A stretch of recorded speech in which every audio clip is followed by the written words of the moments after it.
So when I bag back into the bathroom, man, and them guys coming in the room, and I'm thinking to myself, like, damn, it's over with. It's over. It's the end. You know what I mean? This how it gonna end right now. Cause I can't whip all these guys, man. I ain't gonna even fool myself. But one thing I said, I'm gonna go out, I'm gonna go out a warrior, I'm gonna go out a soldier. I ain't gonna fold. You know what I mean? If y'all gonna get it, y'all gonna take me out, man. Y'all gonna take me out. But it's a big wonder right there. I said, but if I make enough noise, just maybe the police will do his job this time. Because the diagnostic don't start me on the police doing the job. I figured that police is doing the job is not what the job is. The job is to house inmate, not to protect them. So I get up against the window. So I'm like, man, shit, y'all come on with it, man. Come on with it. But they standing there. And so they, in front of them, it was this big old dude, man. I'm going to call him the West Side Bully because I got a story about him. So y'all remember that name. West Side Bully. He's standing in front of him. He's like, no, whoa. Nah, man, we ain't trying to jump in, man. We just trying to break it up, man. Them folk holler recount, man. You don't want to get caught up in that, man. Because don't go to the hole, but you ain't going to see got no crowd yard about 3 months. And I don't want to go to the hole because the hole is worse than this. And I just got into a work bad situation. So if the hole worse than this, you should imagine how bad is in the hole because I hadn't been to the hole at this time. So with that said, I hear him hollering, recount. He like, man, hey, man, just come on this side right here. Now, mind you, while they standing there, I'm looking directly at Buddy I just got to fighting with. At this point in time, he's holding his head with a rag over his head. So I don't see what's going on with him. I go cross the hallway with West Side Bully. West Side Bully was kicking with this little dude, and I got a story about both of them. The little dude, man, I'm gonna call him Little West Side. And we go across the hall, you know what I mean? And I go over there, but I'm on guard, I'm on point, but I figured like it's better than the situation than I was because it ain't nothing like 2 or 3 of them dudes who came in, and the rest of them folk came from down the hall and all the other stuff. So I'm like, you know what I mean? It's a better situation. I don't feel like I probably can win, but I stand a better chance of surviving this than what I was facing at that point in time. So if it was a strategic move for them to get me separated from what? I have nobody with me. I am by myself. I am a solo dolo in this thing, man. I have not made any alliances and most definitely have made enough friends enough that willing to take a chance of them getting beat on, punched on, or whatever. And at this time, me and my partner, one from wrong, he and him hadn't got to that point where we was just friends. You know what I'm saying? But boom. But we go across the hall. And once we go across the hall, dude standing in the window, he's woofing. He's doing all that talking and stuff like that. I'm like, man, what's happening? You know what I mean? I still haven't got my net bag back. And that was my main focus. I need my stuff, man. You need to get my net bag back before we can have all this talking going on and this woofing. I need my net bag back. So I'm standing over there across the hall. Count clears again. I shoot across the hall. When I shoot across the hall, he shoots out the door when I'm coming. Well, before I get to the door, he already came out. What's his name? Now, he still got this rag to his head. And he talking about, come on back into the back. Come on back into the back. I said, I'm coming. I shoot across the hall. When I go across the hall, my net bag is sitting on my bed. I said, shit. I don't need me going through all this foolishness. And I was like, but he calling me out in front of everybody, man. I got no other choice but to really go down there and handle that business. So I put my net bag in my locker, just in case, we get into it, we have to go to the hole or whatever. I need to take all my stuff with me. I come out the room, finna walk down there, and man, this little dude I was in down now, he from Decatur.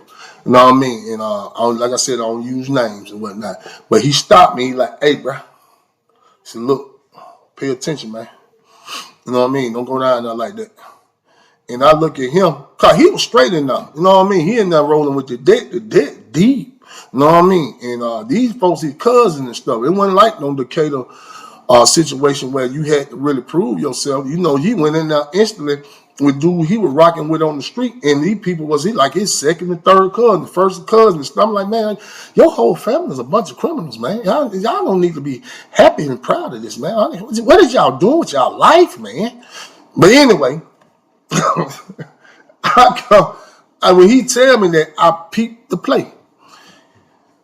Buddy standing at the back, cause what they did, I'm gonna explain why he was hollering, let's go back here. What they used to do in that dormitory was they'll go all the way to the back of the dorm and fight. Like you'll get your head up squabbles or whatever to the back of the dorm because the police gonna be at the front of the dorm. And he's not gonna come back there too often anyway. And then you can have somebody to look out. Because it's like another little doorway that you got to go through with no doors there, but it's just there. And we call it going past the exit sign because it was an exit sign. I don't know why it was there. I guess it used to be a door there.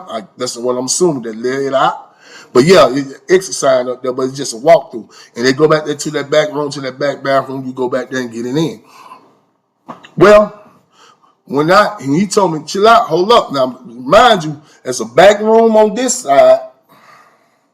There's a back room on that side. There's a back room on this side. There's a back room on that side. And one second.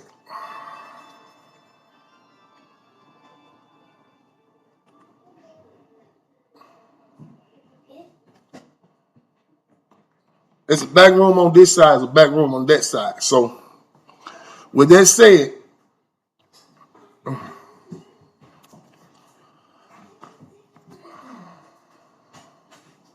yeah, let me tell him. There's a back room on this side, there's a back room on that side. And I see like 3 dudes shoot on the back side, on the right side, when he hollered at me to come on the left. And I was like, same, you know what I mean? And I see them kicking with these dudes on a regular basis. On a regular basis, right? And so I'm like, I can't make that move because if I go down there, they ain't gonna do nothing. I got nothing jump and punch them. So I kind of fell back and I'm trying to figure out what I need to do. Because like I said, this is my bunk mate. So it was another dude from the cab counter. He called me like, hey man, come out. I'm like, what's up? He called me into the room. He said, hey man, I got this. Man pulled out a train nail, a railroad nail. It's about this long, taped up and already ready to go. He said, give me a pack of steak. When I said a pack of steak, he meant a pack of cookies. They call the family value cookies. They call them 2-pounders. They call them steaks. Don't ask me why. I don't know. This is what these folks were saying when I got down there. I just rolled with it. And so he like, give me a pack of steak, man. You get this, huh? And I had a pack of cookies. I went on there and got it because I figured at this point right now I need all the help I can get. I don't have no intention of wanting to use this thing, but at the same time, I got to survive because I don't know the intention that these folks have for me. But what he done tried anyway. So I get the nail, I put it in my pocket, I cuff it, I got the nail in my pants pocket, and I got my hand in it. When I come out of the room, I walk back into my room, and I figure like I'm gonna make my last stand by my locker. I go in there, Buddy's in there, my bunkmate, the dude I just got to fight with. At this point, he's no longer holding this rag. He done moved the rag out. I guess the adrenaline came down. He has a Flintstone knot. I'm talking about a big knot with a gash across it. I'm talking about a big old gash across his head. And now he's doctoring like he just patented it, like because it won't stop bleeding.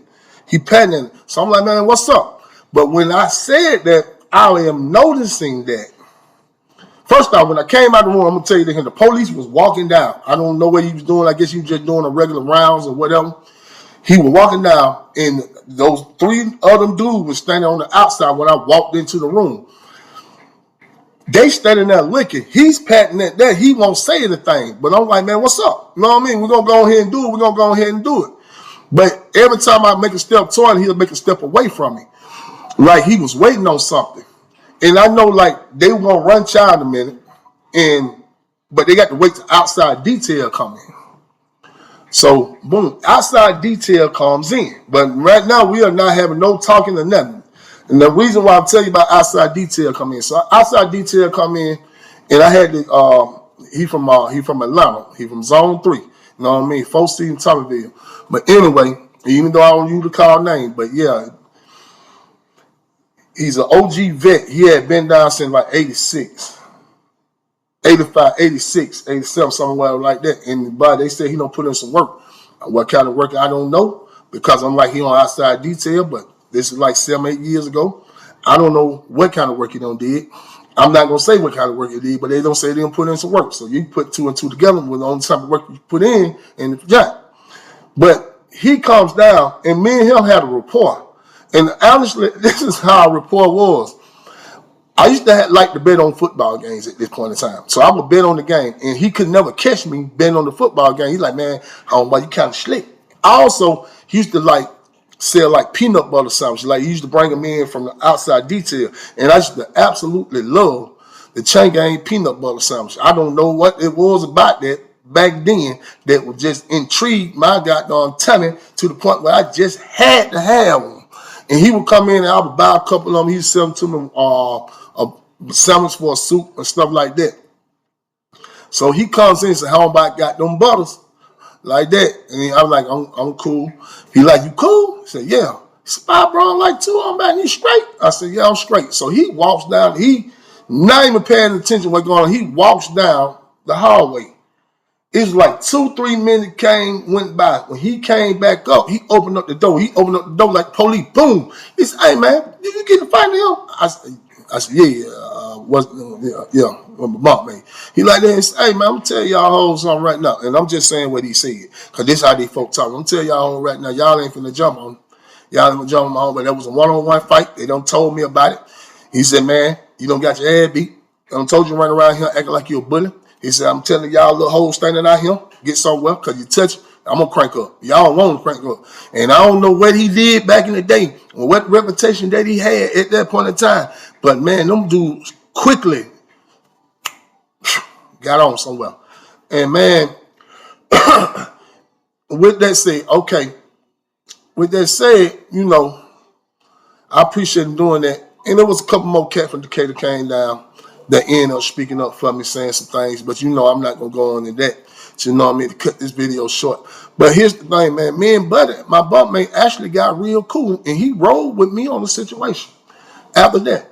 And basically, that's the only message I can kind of have out of that. Like I said, when I started this video, man, I'm like, there's really no message behind this. Now, usually I have one, but on this one, I really don't have one. You know what I mean? With the monologue. But I can say this, stand your ground, man. Sometimes you have to. Sometimes you have to draw the line in the sand, man, and say enough is enough. You know what I mean? And I'm not saying that it had to be in the mind of violence or anything, but in life is, you get in general, you got to say enough is enough, man. Whatever issues or things that come in your way and you keep backing away from it and running from them, then, you know what I mean, you end up getting consumed by it, man. So at some point, you got to just stand your ground, you know what I mean, and pray to God, to the Most High, to the Father of all, the King of Kings, that you come out of it all right, man, that you're making the right decision. You know what I mean? Pray about it. Stand on it. You know what I mean? Don't run from it.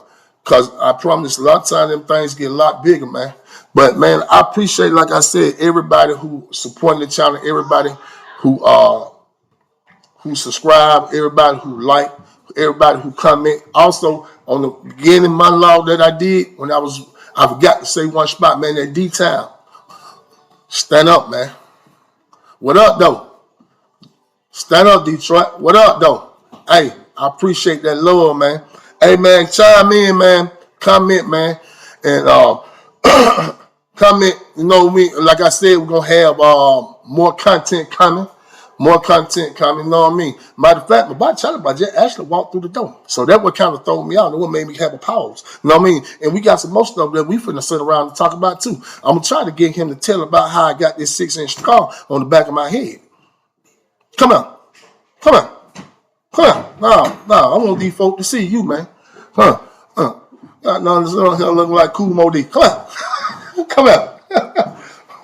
Charlie Boy in the building, man. We finna drop a video in a second, man. Next episode, man. One love. Yeah. Like, share, and subscribe. Hey, man. Appreciate that, man. Appreciate y'all, man. Thank y'all, man. Appreciate you. One.